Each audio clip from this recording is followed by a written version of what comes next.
As a freshman senator, this is his first year, guys. His first year, and these bills he's filing are amazing.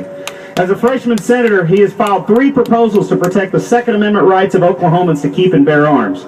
He believes the Constitution provides clear protections to gun owners, but if lawmakers are not diligent, those protections can easily come under attack by proponents of big government. and I'm sure you do too, really look forward to hearing what he has to say today. Please join me in welcoming Senator Nathan Dahm.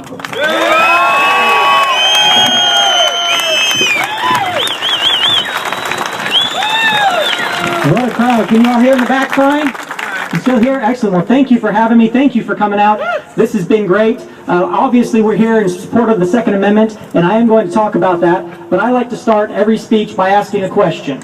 And this is a trick question. I will give you fair warning with that.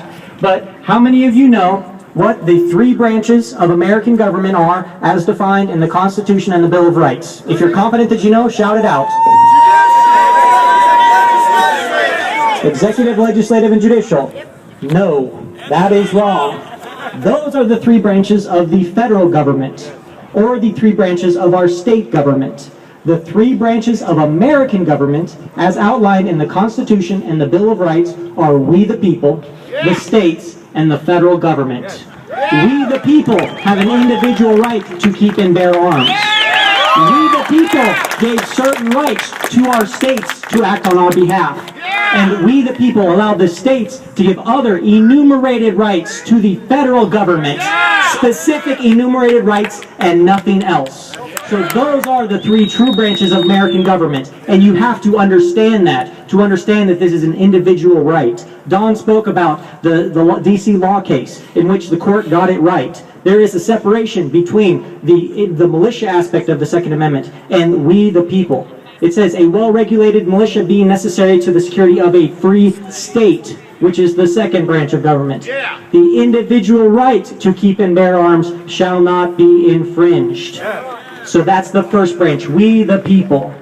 References have also been made to the 10th Amendment. It's a great amendment, but one of my favorite amendments is the 9th Amendment. It's very overlooked. How many of you know what the 9th Amendment says? About 1? All right. It says, the enumeration in this Constitution of certain rights shall not be construed to deny or disparage others retained by the people. Shall not be construed. What does construed mean? Interpreted. How many times do we hear, well, the Constitution must be interpreted? Unfortunately for them, the 9th Amendment says it shall not be interpreted. It says the enumeration of certain rights, the listing of a number of certain rights shall not be construed to deny or disparage the other rights reserved to we the people.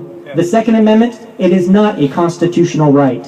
It is a God-given right protected by the Second Amendment. If a government can give you a right, a government can take it away. And our government cannot take away this right because it is an individual right and it shall not be infringed.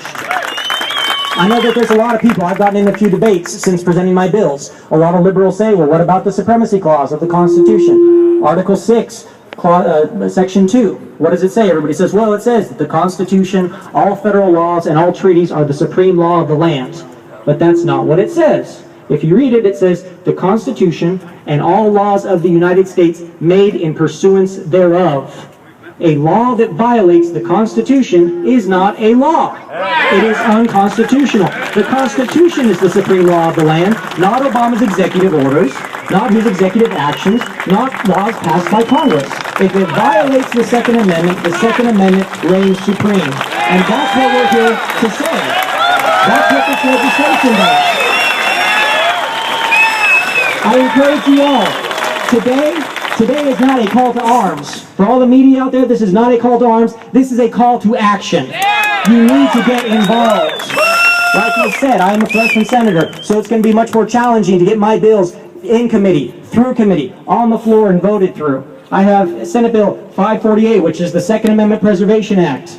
I have Senate Bill 401, which deals with gun-free school zones and the current loophole that the federal government can convict somebody that's 1,000 feet away of a felony. You could be 3 streets away from the edge of a school and still be convicted of a felony for openly carrying, which is within the law of Oklahoma. That's wrong. That needs to be addressed. And then I also have 552, which allows for carrying a vehicle in your vehicle for self-protection. The courts have ruled that your vehicle is an extension of your home. You don't have to have a permit to have a gun on your property, on your home for protection. You shouldn't have to have a permit to be able to protect yourself in your vehicle as well.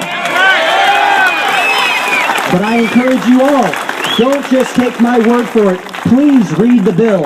If you read the bill, I guarantee you will have one up on most of the senators and representatives here at the legislature. So please read the bill before you just sign on to it. Read all this legislation. There's many things you can do to get involved. We have precinct meetings coming up. I don't care what party you're a member of. I don't look at just party, but you need to get involved. We can change both parties from the grassroots level, so get involved. Go to your precinct meetings. Start contacting your representative, your state senator. If they hear from 5 constituents, 5 people that live in their district, it can change their vote.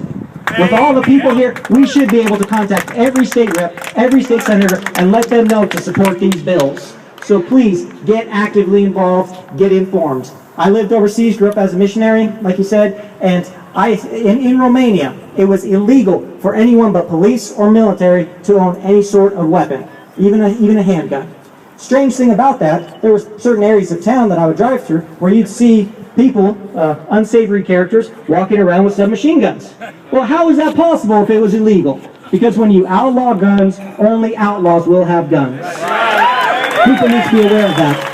We heard the arguments about open carry. Oh, if we have open carry, it'll be guns, it'll be, blood in the streets. It'll be just like the Wild West. Well, here's the interesting thing about the Wild West. It wasn't that wild. We have a Hollywoodized version of what the Wild West was. Everybody thinks about the OK Corral. But let's not forget, the OK Corral was law enforcement shooting criminals who they were going to arrest. Does that still happen today? Before open carry took place, were there still law enforcement incidences where they had to shoot and fire upon criminals? So open carry, we haven't had the blood in the street. They're going to use those same arguments with all this. But the Second Amendment is the individual right to keep and bear arms. I want to leave you with a few quick quotes. One of them is rather long, so I wrote it down. But this one says, "Laws that forbid the carrying of arms disarm only those who are neither inclined nor determined to commit crimes.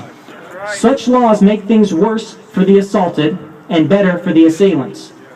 They serve rather to encourage than to prevent homicides, for an unarmed man may be attacked with greater confidence than an armed man." And you know who said that? That was Thomas Jefferson over 200 years ago. It's still the same today. These gun laws, these restrictions, these executive orders would not have stopped the massacre at Sandy Hook. All they do is they punish law-abiding citizens. So that's why we are in opposition to this. Now this Monday, President Obama is going to be sworn in for his 2nd term.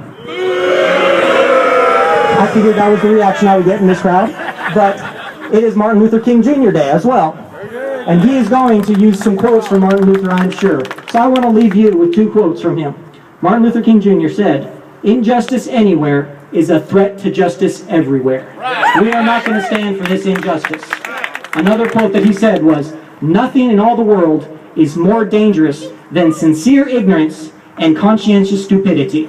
Now I'm willing to give the president the benefit of the doubt and believe that this is just sincere ignorance and not conscientious stupidity. But I'm here to say no matter what it is, we in Oklahoma will not stand for it. The Second Amendment reigns supreme. Shall not infringe means shall not infringe. It doesn't mean shall infringe by executive order, executive action, laws of the legislature. It means shall not infringe, and that's what we're going to stand on here in Oklahoma. Thank you all for coming on, sharing your support. Get to work! If you like this video, please favorite, like, thumbs up, share, and subscribe, and leave your comments. But whatever you do, let's wake up some sheeple.